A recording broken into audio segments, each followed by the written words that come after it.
10 tahun menjalankan masa kesendirian, Kiki Amalia kini ternyata sudah dilamar oleh seorang pengusaha sukses. 2 bulan dalam menjalankan proses perkenalan, menjadikan keduanya memantapkan diri untuk ke jenjang pernikahan. Menjalani karirnya sebagai seorang DJ, Kiki Amalia nyatanya mampu membuat sosok pengusaha batu bara tersebut jatuh cinta padanya. Lantas, seperti apa proses perkenalan antara Kiki dengan sang kekasih? This is me, I'm so real, and you all wanna be around. Alhamdulillah hari ini ada acara lamaran antara aku dan juga AA. Ya alhamdulillah, sebenarnya kaget juga, ini banyak yang tahu ya, bocor gitu ya. Tapi alhamdulillah terima kasih banyak teman-teman media, doanya, supportnya untuk saya. Dan saya minta doanya, karena hari ini saya baru saja dilamar oleh pasangan yang baru saja saya kenal dan langsung dilamar, alhamdulillah. Jadi ya saya bersyukur sama Allah didatangkan laki-laki yang insya Allah udah menembus saya berapa lama selama jajanan 10 tahun. Prosesnya kita dikenalin oleh teman, ada yang kenalin, dan memang dari awal AA juga pengennya nyari calon istri ya. Jadi pengennya kenalan sama aku itu pengennya jadi istri gitu. Jadi langsung pertama kali kenalan AA langsung mengucapkan niatnya untuk menjadikan aku istri. Jadi baru pertama kali ketemu langsung sebenarnya saya itu maunya satu gitu. Udah beberapa bulan yang lalu. Beberapa yang lalu. 5 bulan. Nggak nyampe belum?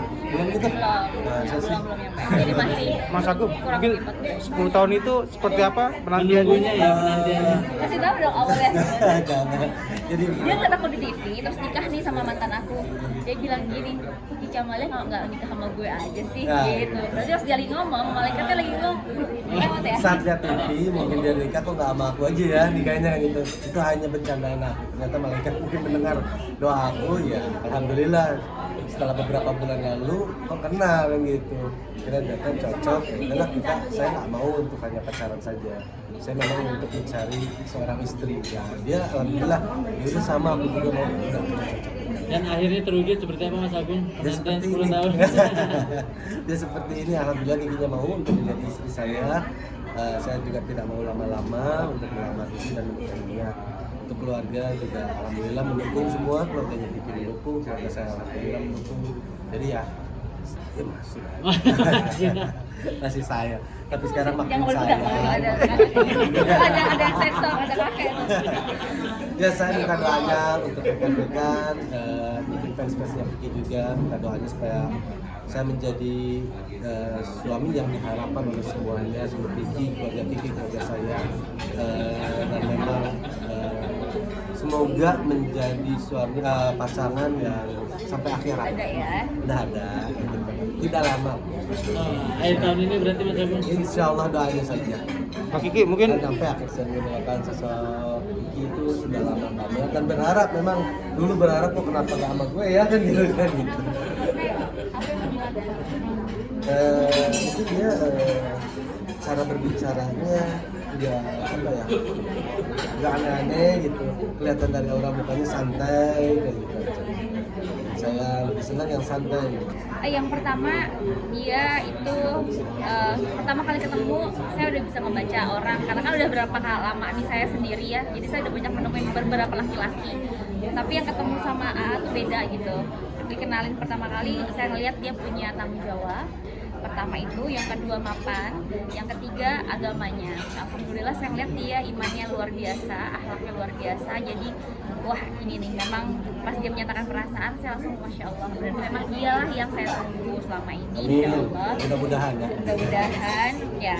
Jadi ya saya yakin gitu, nggak usah lihat dia gimana masa lalunya, dia seperti apa, saya nggak lihat seperti itu karena saya juga punya masa lalu yang nggak baik, saya juga bukan orang baik. Jadi saya ngelihat langsung dia dari pertama bertanggung jawab, mapan dan punya akhlak. Bismillah langsung ngasih tahu keluarga juga niatnya. Pertama kali ketemu langsung video call Saya ibunya. bilang, saya nggak mau untuk berpacaran dan tidak mau untuk lama-lama pacaran ini. Karena memang usia kita juga udah agak dewasa. Udah banyak usia kita. Saya bilang saya tidak mau pacaran, tapi saya ingin untuk pacaran dan menikah. Kata Kiki ya sama. Dan dia juga mau ya udah akhirnya lah. Saya nggak pikir lama, berhubungan 2 bulan pacaran. Saya ngomong orang tua, langsung ke orang tuanya Kiki. Alhamdulillah mereka bersetuju. Saya lihat orang tua saya pertama, ibu saya sih masih ragu sampai hari ini pun saya sebenarnya jujur dari hati itu masih ragu gitu sama. Tapi saya melihat restu keluarga saya, orang tua saya, nenek saya semua bahagia melihat saya sama A. Jadi saya merasa ridho ibu saya, ridho keluarga saya, nenek-nenek saya, kakek saya semua melihat A sama saya itu ridho. Jadi saya memantapkan hati, oke, berarti ini dia nih gitu. Kemarin-kemarin kan nggak kayak gitu. Jadi saya pikir udahlah gitu, walaupun 10 tahun yang lalu sendiri pertama kali masih ragu, saya kalau ragu terus kapan saya bisa menikah ya. Jadi pas lihat keluarga udah mantap bahagia, ya udah ridho keluarga yang paling utama. Emang belum diridoin sama keluarga? Milih banget, saya milih karena standarnya udah beda kan, karena udah di umur saya yang banyak ini, saya standarnya beda untuk memilih laki-laki. Tapi pas ngeliat AA pertama kali tuh semuanya udah ada di dia gitu, jadi wah standar saya udah yang ini, berarti udah bisa nyampe di situ, berarti emang ya udah dia. Saya Belum pernah menikah, jadi dia itu berapa tahun ini, hampir 39 tahun dia itu belum menikah, nunggu saya ternyata. Serius, jadi dia belum menikah. Ya memang dari awal saya bilang tadi, memang saya awal mengidolakan Kiki gitu. Cuman kan ada perjalanan waktu juga ya kan, ya, seperti itu. Ya, akhirnya Allah menjodohkan saya sekarang. Mungkin sudah jodohnya, sudah waktunya juga. Ya, akhirnya saya kayak gitu, melamar. Itu rencananya nikah di Jakarta. Jakarta. Yang intimate aja sih, yang intimate, yang gak banyak orang, yang biasa-biasa aja ya. Yang penting insya Allah sah di mata hukum, di mata agama, itu aja. Ya, saya sih nggak mau terlalu mewah juga. Yang biasa saja, mungkin ridho kedua keluarga, ya sah agama, sah negara. Kalau saya melihat itu untuk jadi istri bukan melihat seorang artisnya. Kalau saya sayang, kalau saya cinta, ya manusia sama manusia ini. Siap tidak siap ya memang kalau udah harus dijalani ya harus siap. Ya, selagi bikinnya hobi juga ya kan, hobi terus kerjaan ya no problem mas, silakan saja. Dan ke depan nggak akan melarang itu Mas Agus? Saya tidak akan melarang aktivitas. Justru saya pengen mempunyai istri itu pendamping hidupnya mempunyai aktivitas tapi yang positif. Kalau menurut saya DJ sah-sah saja masih boleh. Saya udah dari awal sudah bilang silakan, jangan sampai berhenti syuting, jangan sampai berhenti ke DJ. Kalau itu rezeki juga ya kan, rezeki nggak boleh ditolak. Dia profesi yang bukan pengusaha besar tapi memang usaha kecil-kecilan. Jadi ya ada usaha lah kecil-kecilan bareng dengan perusahaan. Sudah jelas bukan pengusaha besar.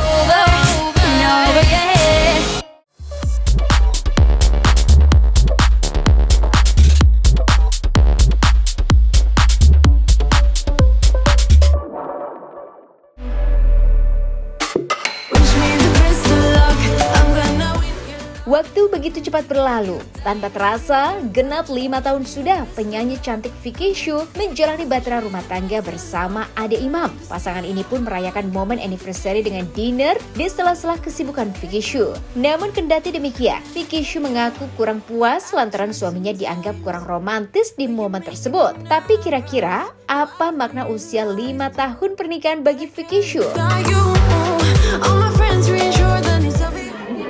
Aku agak bingung karena kita berdua tuh nggak romantis dan kadang suka lupa. Jadi ada sahabatnya suami istri yang kita udah kayak sahabatan juga tuh, anniversary-nya tuh beda sehari. Jadi kita cuma selalu ingat kalau mereka posting, oh ya kita besok nih berarti. Terus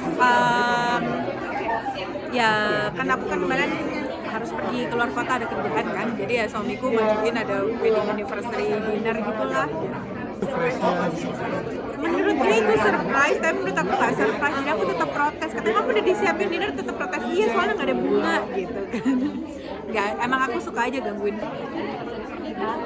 5 tahun, iya nggak kerasa sih sebenarnya, kayaknya baru kemarin kenal gitu kan.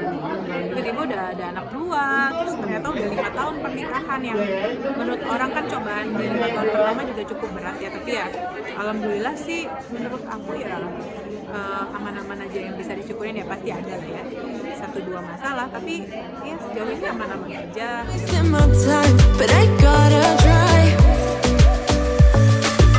5 tahun menikah hingga punya 2 anak, Vicky Shu tampak begitu bahagia hingga berat badannya terus bertambah. Namun bukan berarti Vicky Shu merasa nyaman dengan bentuk badannya. Saat ini wanita pemilik nama asli Vicky Feranita Yudasoka berusaha menurunkan berat badan atau menjaga berat badannya agar tetap stabil.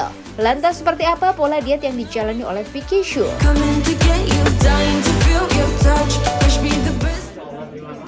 Kalau aku dietnya nggak susah ya, aku mau. Ini aja lama banget baru mulai turun stabil, nunggu anak menyusuin, berhenti baru mulai bisa lagi stabil. Aku tuh waktu kemarin nyusuin kan aku total 2,5 tahun, sekarang anakku tuh mungkin udah Februari nanti 3 tahun kan.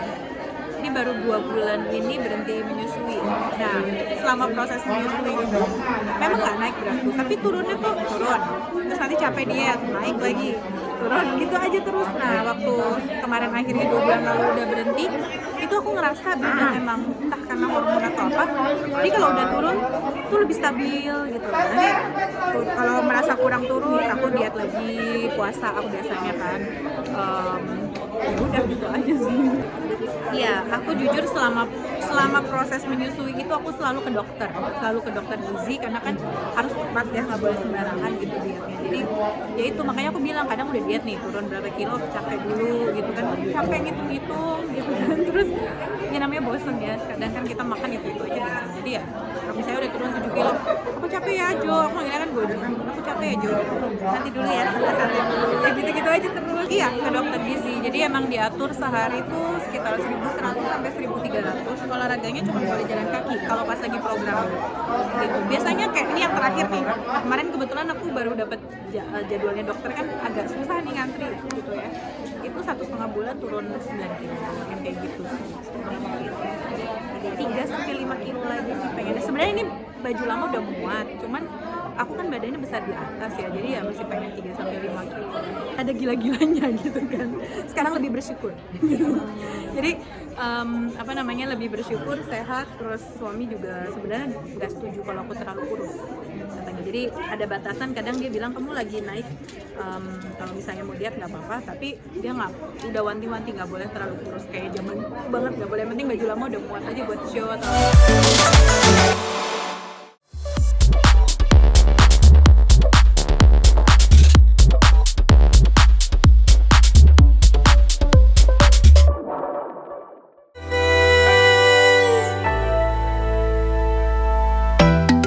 Memiliki karir cemerlang dalam dunia bermusik, para personil Dewa 19 akan segera melaksanakan ibadah umroh bersama. Bertepatan dengan adanya vokalis baru yang beragama muslim yaitu Firsa, menjadi salah satu alasan para personil untuk menjalankan ibadah umroh tersebut. Kendati demikian, tak hanya menjalankan ibadah umroh di Tanah Suci Mekah, para personil grup band ini juga akan mengunjungi 3 negara lainnya. Ahmad Dhani mengungkapkan bahwa perjalanan ibadah umroh kali ini merupakan suatu hal yang luar biasa bagi semua personil Dewa 19.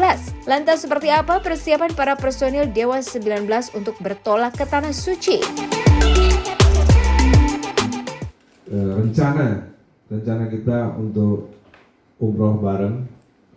Kebetulan kita punya vokalis yang muslim, kebetulan satu. Setelah sekian lama nggak punya vokalis yang muslim, akhirnya punya vokalis muslim, dan akhirnya bisa lengkap. Kita umroh bersama berlima, Dewa 19 versi Firza. Rencananya akan ditempatkan pada Isra Mi'raj, hari Isra Mi'raj. Awalnya memang ide dari saya karena saya pernah waktu itu 2018 mengalami peristiwa bukan umroh tapi ya, maksudnya berwisata ke Aqsa, Masjidil Aqsa, dan itu mempunyai pengalaman yang sangat membekas, sehingga kebetulan saya dan Andra penggemar film Kingdom of Heaven, dan di situ adalah lokasi di mana old city daripada Aqsa yang ada di dalamnya. Nah, saya pengen share pengalaman itu kepada teman-teman Dewa, kebetulan pada mau semua, ya udah, dan pas kebetulan sekarang umroh ke Mekah Madinah, jadi kita akan melakukan sebuah perjalanan kira-kira 8 hari. Ya 12 dengan pulang perginya ya, dengan perjalanannya 12 hari. Itu kita 2 hari di Petra, Jordan, 2 malam di Aqsa, 2 malam Mekah, dan 2 malam Madinah gitu. Jadi 3 negara ya, 3 negara, Jordan, Palestina, Yerusalem, atau Israel disebutnya, lalu Saudi Arabia dan Jordan gitu. Dan kita di sini dibantu oleh travel yang pernah ngajak saya sebelumnya, yaitu Paksi ya, Paksi yang pernah mengajak saya ke Aqsa, ke Yerusalem juga. Dan satu lagi adalah travel yang pernah mengajak saya ke Turki, yaitu Red Garnet. Orangnya nggak ada di sini, nanti next time kalau ada keberangkatan kita rencananya tanggal 14 Februari hingga 28 Februari kita akan berada di 3 negara tersebut. Iya. Yang mungkin yang satu bis sama kita mungkin bayarnya lebih mahal ya Mas ya. Mungkin ada 2 bis, ada 3 bis ya. Dewas 19 keberangkatan Dewas 19 untuk pergi ke beberapa daerah yang sudah disebutkan tadi. Dan negeri itu kalau bagi aku salah satu negeri yang kuidam-idamkan sih, dari cerita-cerita ya sebelumnya ke Mas Dani cerita tentang Petra, di situ bangunannya bagus-bagus dan segala macam. Dan terus akhirnya aku googling dan akhirnya sekarang bisa berangkat ke sana gitu. Itu kayak satu keberkahan lah bagi kami, khususnya bagi saya pribadi gitu. Dan terus juga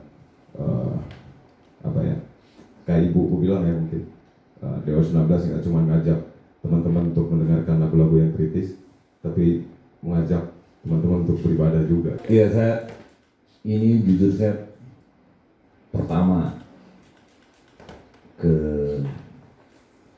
melakukan umroh ini ya, sebelum pernah naik haji juga belum pernah.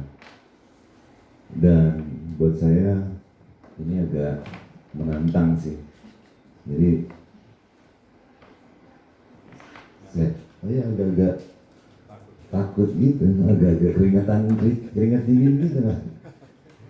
Ya jujurnya saya ini pertama kurang suci ke tanah suci. Iya, saya masih belum cukup suci menurut saya. Tapi karena ini rame-rame bersama Dewa dan Bala Dewa yang ikut, jadi lumayan berani lah nanti pas kesana mencair atau enggak ya. Tapi yang jelas kita senang bisa berangkat umroh. Ya ini saya juga pertama kali ke Aqsa, Jordan, sama lagi ya? Petra, Jordan juga kan? Ya itu pertama kali. Madinah. Kalau umroh sudah saya alhamdulillah pas sebelum pandemi. Satu-satunya yang udah pernah umroh gimana? Memang ngangenin di sana, jadi alhamdulillah diajak lagi ke sana. Terima kasih buat Paksi dan Red Garnet sudah memilih kita sebagai endorser. Dan semoga nanti kesananya insya Allah lancar-lancar ya, minta doa restu juga. Amin. Anda sudah pernah Mekah Madinah tapi belum pernah ke Masjidil Aqsa. Saya sudah ke Masjidil Aqsa tapi belum pernah ke Mekah dan Madinah. Gitu. Insya Allah nggak tahu saya ya, ini mudah-mudahan kebetulan bandnya lengkap bisa semua. Jadi asik aja gitu, satu band bisa umroh bareng. Sebenarnya begini, semua tempat itu kan menjadi legenda karena kita sudah dengar dari kecil kan soal kisah-kisah Nabi Muhammad, Nabi Ibrahim. Nanti kita ke makam Nabi Ibrahim nggak? Oh iya. Iya kan? Hebron, iya enggak? Itu yang Anda juga belum kan? Nanti kita ke makamnya Nabi Ibrahim, kita ke makamnya Nabi Ishak, Yakub, ya kan? Dan pas Islam Barat itu dibuka yang makam satunya lagi dari Ishak. Iya. Yusuf. Kan ada yang ditutup dalam yang kedua. ditutup itu nanti dibuka pas Oke, hanya iya. setahun 2 kali. Itu sama Kan di sana tuh ada makam yang dikuasai sama Palestina, ada makam yang dikuasai sama Israel kan. Mungkin kalau umroh Madinah, Mekah kan saya nggak perlu menjelaskan banyak-banyak hal karena sudah banyak sekali orang yang pergi ke sana. Nah kalau ke Yerusalem ini, ke Palestina ini, ini memang menjadi sesuatu yang luar biasa karena tidak hanya cerita dari buku-buku SD, SMP, SMA, tapi juga ada filmnya kan, Kingdom of Heaven itu salah satu film yang sering saya dan Andra itu melihat. Firza udah melihat belum? Wah, nanti disetelin nanti. Film Kingdom of Heaven itu di mana waktu itu Old City itu direbut oleh Sultan Salahuddin, ya kan? Waktu itu rajanya Baldwin ya, rajanya Baldwin, terus ada lagi Guy de Lission, siapa lagi? Pokoknya film itu cukup ya, Raja Baldwin. Awalnya sebenarnya semenjak Firza bergabung bersama kami awalnya. Wah, ini berarti lengkap nih muslimnya gitu kan. Selama ini kan penyanyi kita non muslim semua, ya kan. Ari Lasso Protestan, Once juga Protestan. Terus ada Firza. Ya itu kan Firza bergabung kan 2021 ya, 2020, 2021 gitu. Jadi dari situlah kok pas semuanya lengkap muslim, ya udahlah ide itu muncul gitu. Tapi karena waktu itu masih pandemi, jadi belum bisa terlaksana. Kebetulan pandemi sudah selesai, ya kita lanjutkan ide itu gitu. Awalnya karena itu.